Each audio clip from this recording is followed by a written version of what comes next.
नमस्कार, मैं रवीश कुमार। संविधान दिवस के मौके पर संसद के दोनों सदनों में बहस अच्छी हुई, मगर कई बार यह बहस डॉक्टर अंबेडकर पर दावेदारी की होड़ में बदलती हुई लगी। सबने अपने अपने हिसाब से डॉक्टर अंबेडकर के कथनों का चुनाव किया और ज्यादातर मौके पर उनका इस्तेमाल दूसरे पर हमला करने में किया गया। मैंने सभी के भाषण तो नहीं सुने, पर जो मूल स्वर निकलकर सामने आया उससे नहीं लगा कि कोई मुख्य वक्ता डॉक्टर अंबेडकर के विचारों के संदर्भ में खुद को फेल भी बता रहा था। सब खुद को सफल और दूसरे को असफल बता रहे थे। गृहमंत्री राजनाथ सिंह ने कहा कि डॉक्टर भीमराव अंबेडकर ने कभी नहीं सोचा कि भारत में हमारी उपेक्षा हुई है। भारत में मुझे समय समय पर अपमान झेलना पड़ा है, तिरस्कार झेलना पड़ा है। मैं भारत छोड़कर दुनिया के किसी और देश में चला जाऊं। शायद गृहमंत्री आमिर खान की पत्नी किरण की चिंता वाली बात के संदर्भ में कह रहे थे, पर क्या यह सवाल नहीं पूछा जाना चाहिए कि क्या डॉक्टर भीमराव अंबेडकर ने कभी सोचा होगा कि उनके बनाए संविधान के तहत चुनकर आने वाले सांसद अपने विरोधियों को पाकिस्तान भेजने की बात करेंगे? आप इन चेहरों को जानते होंगे जिन्होंने कभी राजनीतिक विरोध तो कभी खान पान के आधार पर विरोधी से लेकर समुदाय विशेष को पाकिस्तान भेजने की बात की है और करते रहे। क्या डॉक्टर अंबेडकर कभी ऐसा कहते या होने देते? सोशल मीडिया में तो लोग अभियान चलाने लगे हैं कि आमिर खान की फिल्में नहीं देखेंगे और वे जिस कंपनी के ब्रांड एम्बेसडर हैं उसका मोबाइल ऐप अपने फोन से हटा देंगे। यह वही छुआछूत है जो समाज में दलितों को चलने के लिए अलग रास्ता तय करता रहा है और दलित दूल्हे को घोड़ी से उतार देता है। क्या डॉक्टर अंबेडकर छुआछूत की इस नई प्रवृत्ति का कभी समर्थन करते? डॉक्टर अंबेडकर को पढ़ना चाहिए। वैसे उनके भाषणों को, उनके लेखों को वे भावुकता और व्यक्ति पूजा से ऊपर उठकर तार्किकता पर जोर देते थे। उनकी यही खूबी थी जिसके कारण उन्होंने हिंदू धर्म तो छोड़ दिया मगर देश नहीं छोड़ा। डॉक्टर अंबेडकर को समझना और उनका नाम लेकर राजनीतिक नारे लगाना दोनों दो चीजें हैं।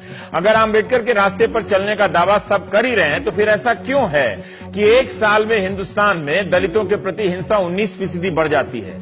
2013 में दलितों के खिलाफ हिंसा की 39,408 मामले दर्ज किए गए, जो 2014 में बढ़कर 47,064 हो गए। 2013 में दलित महिलाओं से बलात्कार के 2073 मामले दर्ज हुए, जो 2014 में 2,233 हो गए। दलित हिंसा के मूल में जातिगत प्रभुत्व और नफरत की बड़ी भूमिका है। जिन वक्ताओं ने यह कहा कि डॉक्टर अंबेडकर ने बहुत अपमान झेले, उन्होंने यह सवाल क्यों नहीं उठाए कि आज भी दलितों को इस तरह से अपमान क्यों झेलने पड़ते हैं? क्या किसी बड़े वक्ता ने जातिवाद पर सामने से हमला बोला? प्रधानमंत्री ने सही कहा कि किसी को आरोप लगाना हो तो डॉक्टर अंबेडकर की बातों का इस्तेमाल कर रहा है और किसी को अपना बचाव करना हो तो उनकी बातों का सहारा लेता है। राजनीति में भक्ति को लेकर डॉक्टर अंबेडकर ने कहा था कि भारत में भक्ति या जिसे हम समर्पण का मार्ग या नायक पूजा कहते हैं का राजनीति में रोल होता है। दुनिया के किसी हिस्से में इस कदर नहीं होता जितना भारत में होता है। धर्म में भक्ति हो सकती है, आत्मा की मुक्ति का मार्ग हो सकता है, लेकिन राजनीति में भक्ति या नायक पूजा पतन और तानाशाही की ओर ले जाती है। इसी बात को मैं यूं कहता हूं कि राजनीति में किसी का फैन नहीं होना चाहिए। आप दर्शकों से विशेष गुजारिश करना चाहूंगा कि समय निकालकर लोकसभा और राज्यसभा की वेबसाइट पर जाइए और तमाम भाषणों को पढ़िए। बहुत अच्छे अच्छे भाषण हैं। देश और राजनीति के बारे में सोचने समझने के लिए बौद्धिक खुराक वहां मौजूद है। अब आते हैं आज के विषय पर। गृहमंत्री राजनाथ सिंह के भाषण से ही प्रेरित या कहिए कि उत्प्रेरित है आज का विषय। उनके भाषण का एक अंश इस तरह से है कि बाबा साहब भीमराव अंबेडकर ने इसलिए सोशलिज्म और सेक्युलरिज्म इन शब्दों का प्रयोग नहीं किया था कि वे मानकर चलते थे कि यह भारत की जो मूल प्रकृति है, भारत का जो मूल स्वभाव है, उसमें ही यह समाहित है। अलग से इसका प्रियम्बल में उल्लेख करने की कोई आवश्यकता नहीं है। आज की राजनीति में सर्वाधिक दुरुपयोग यदि किसी शब्द का हो रहा है तो यह दुरुपयोग रुकना चाहिए। सेकुलर शब्द का जो औपचारिक अनुवाद है वह पंथ निरपेक्ष, धर्म निरपेक्ष नहीं। इस हकीकत को भी वह समझते थे, इसलिए सेकुलर शब्द का प्रयोग भारत के प्रियम्बल में उन्होंने नहीं किया था। ये राजनाथ सिंह के कथन है। सवाल सेकुलर शब्द के दुरुपयोग का है या उसकी भावना का। 90 के दशक में सेकुलर के मुकाबले स्यूडो सेकुलर आया, तो इन दिनों सेकुलर के मुकाबले सेकुलर शब्द को लाया गया है।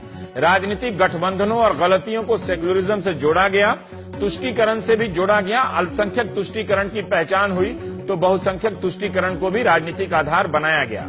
सेकुलरिज्म का अगर दुरुपयोग हुआ है तो क्या स्यूडो सेकुलरिज्म के नाम पर कोई नई राजनीतिक व्यवस्था बनी जहां धर्म के नाम पर किसी को धमकियां दी जाती हैं या नहीं दी जाती हैं, किसी को डराया नहीं जाता है?